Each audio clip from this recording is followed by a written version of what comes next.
Hello everybody, apologies for the lighting. It's much later than I wanted to be filming this and the lighting is truly testing me. So my name is Megan and this is my May TBR.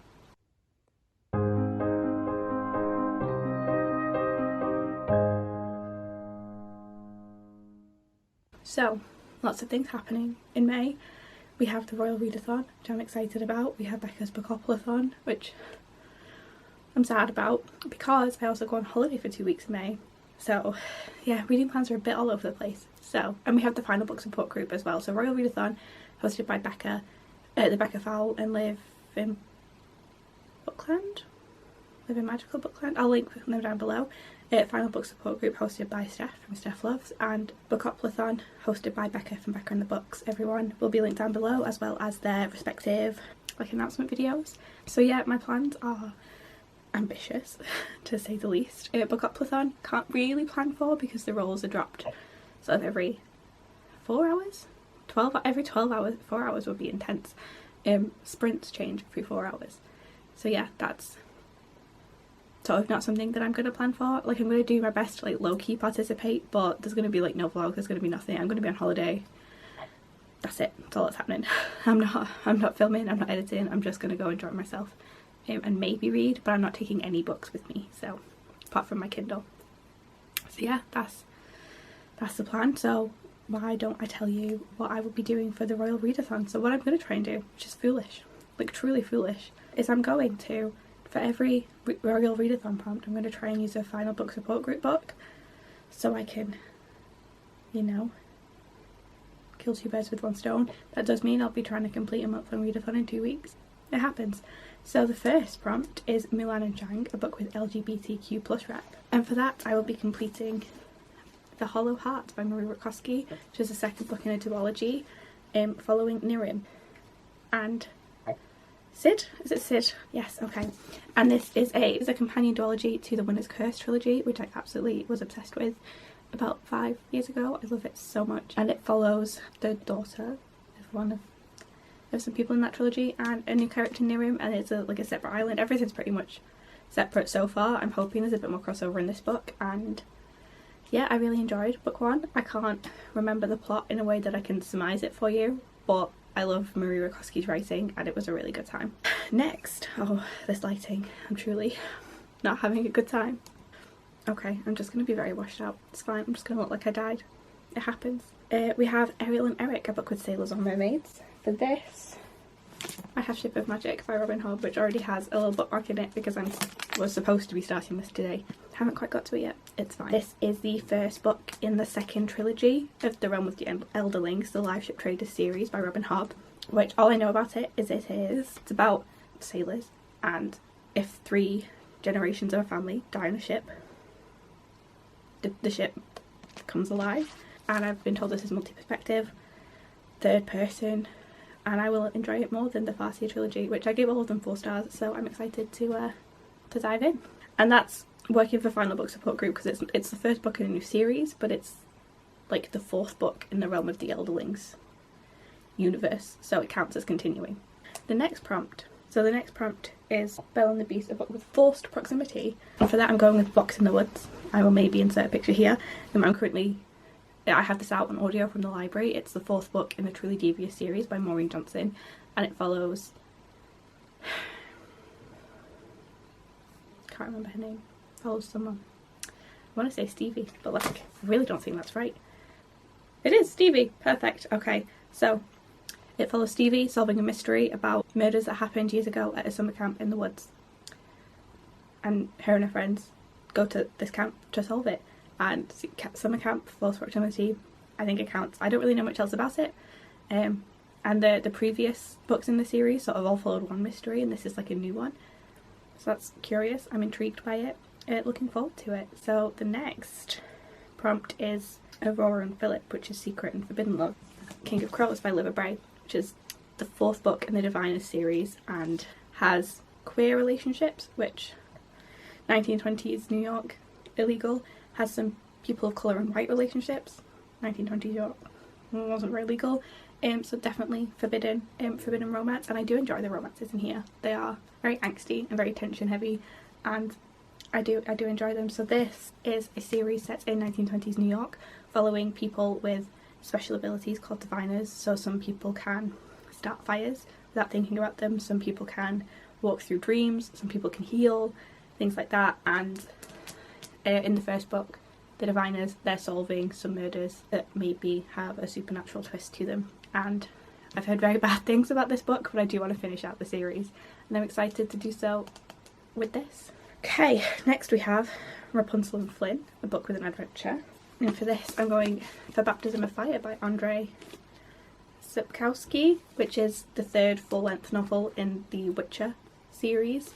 I read book 2 at the end of last year and was pleasantly surprised by how much I enjoyed it, because I thought book 1 was so boring, truly very dull. So yeah, I'm excited to see where it goes in this one. I feel like stakes are definitely picking up now, and this is about Geralt, who is a witcher, which is a monster hunter, who is not fully human and so faces sort of discrimination and hatred because of that. Yennefer, a witch, Ciri, a princess on the run who may or may not have magical powers herself, and they sort of create this little fan family and try and I don't really know what's going on, to be honest. I don't know what the main plot is. There's not really a save the world plot yet. There's just sort of a let's survive and try and save each other until we know what's going on kind of deal. So yeah, looking forward to see where this next instalment goes. Next we have Tiana and Naveen, which is Enemies to Lovers, and for that prompt I was reading Our Violent Ends by Chloe Gong. This is the second book in a duology that is a Romeo and Juliet retelling set in a gang-ridden 1920s Shanghai. This could also sort of work for Forbidden or Secret Love, but at the stage we're at in the story, that's already happened and now we're back to sort of being enemies again, and it's very angsty. I'm very stressed about this book, very stressed about where it's going, and I hope Chloe Gong does not do me dirty. Next we have Cinderella and Prince Charming, which is a book featuring a ball or a party, and for this I'm going for Vicious by Ve Schwab. I'm filming this on the 2nd of May and I've already read this book, which is the only reason I know it has a ball or a party in it. There is a party, it features very briefly, and yeah, that's what I'm counting for this prompt. This is a book about Victor, who has recently escaped prison and is going after Eli, who was a former friend, and you're going through the motions of figuring out why Eli and Victor now are trying to kill each other. And it's about people who are extraordinaries, which means people who have special powers. I really enjoyed it. I thought it was really good, but you're not supposed to know that in a TBR video, and I just hit myself in the face. And the final prompt for the Royal Readathon is Anna and Kristoff, a book that makes you laugh. And for this prompt I'm going to be going for Aurora's End by Amy Kaufman and Jay Kristoff, which is the third and final book in the Aurora Cycle trilogy. I'm hoping it makes me laugh. The series has always tried hard for comedy, and to be fair, that's what I'm going with, you know? It does its best, and even if I don't laugh, I appreciate the effort. So yeah, this is the final book in the trilogy about a group of people at Space Academy who get thrown together at the last minute to form a team, and the girl I happen to find who starts this massive big drama. And that's a really terrible synopsis, and it's all you're gonna get, really, but I enjoy it. It's fun. It's not as good as the Illuminae Files, which I love. The Amy Kaufman Megan Spooner books, I know most people prefer the Jay Kristoff Amy Kaufman pairing, but I just love the romantic tension and drama and angst of the Megan Spooner Amy Kaufman series. They're just chef's kiss, everything I want. But yeah, I'm looking forward to finishing this off and seeing where everyone ends up. So yeah, those are all of my final book support group Royal Readathon reads, and I would also really like to read some other series in this 2 weeks should I find the time, because I have no self-control. So the first one is Winter Keep by Kristen Cushaw, which I do own but I can't be bothered getting because it's under a pile of things and it's high up and you know the deal. So that is the fourth book in the Graceling Realm series, and I'm assuming follows Queen Bitterblue and the other characters that were introduced to in the series, like Katya and Poe and Fire, and I don't know what the story is, but the Graceling Realm series is about people who have a skill, and normally one of their eyes is a different colour due to this, and they can influence certain things, or they have a special skill that sort of gives them an advantage over other people. And in Graceling we have Katya whose skills lead her to becoming an assassin for the king, and then other court intrigues and things like happen and pull her away. And it's a really good series, and it's been a while since I read the first book, so I'm struggling to find a way to explain it to make you want to read it, but I swear it's really good. And I'm very sad that the UK covers are not as pretty as the US ones. Like, it really makes me sad.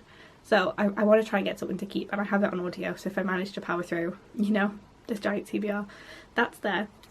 As are The Case for Jamie and A Question of Holmes by Brittany Cavallaro, which are books 3 and 4 in the Sherlock Holmes novel series. The last of August I read at the beginning of this month, and the ending was intense. It was a lot. In these books, they literally take me like a couple of hours to read, and it would finish up a series that I bought in its entirety before even reading one. So I'm really glad I like them, but I really want to know where it goes from the end of the last book. It was intense. So yeah, I would also like to read these for final book support group, but if I don't, it's fine. It's fine. It'll be fine. And then I also have Mad Ship and Ship of Destiny by Robin Hobb.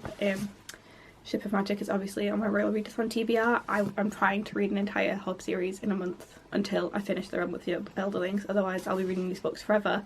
And my plan initially was to read them in a week, but the way Robin Hobb writes is just, I can't read like 3 of these in a week, because I need to put them down, I need to be with my thoughts. It helped to mix it up with like a romance book in the middle there. Like, I need to diversify my reading a bit if I'm going to try and get through all of these. So that's not the plan. The plan is for a month. And I do think I might listen to these on audio while I'm sort of on planes and things to make it easier.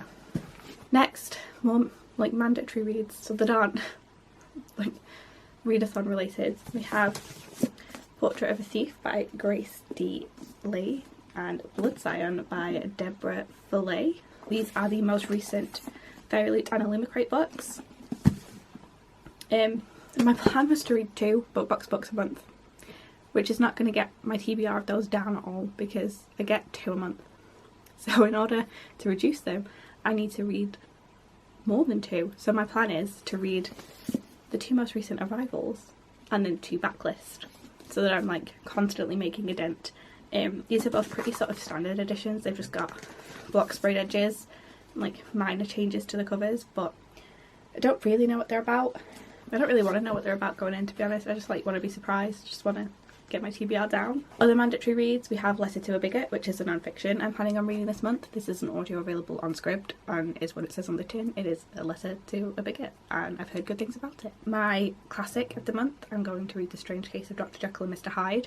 I've been slowly making my way through the classics that the Astonishing Adventures of the Athena Club characters are from.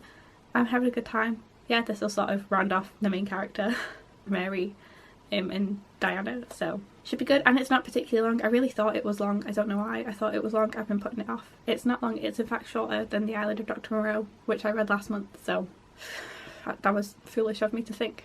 And finally, the 2 bookbox books from my backlist. So my plan for these are, I have this roll the dice game from Fairy Loot. It came in one of the boxes, and what I've done is I've written 20 of the unread bookbox books that I have on my TBR, which is pretty much all of them apart from the new ones. I'm going to roll the dice twice, hope it doesn't come up on the same number twice, and then whichever comes up I will add to my TBR. I'm not going to grab them because I don't want to, but I'll say them. Okay, so first we have 15, which is Shielded, I think by Catherine Flanders. Like, you can't see this, why am I showing you? Can you see it? Shielded is number 15.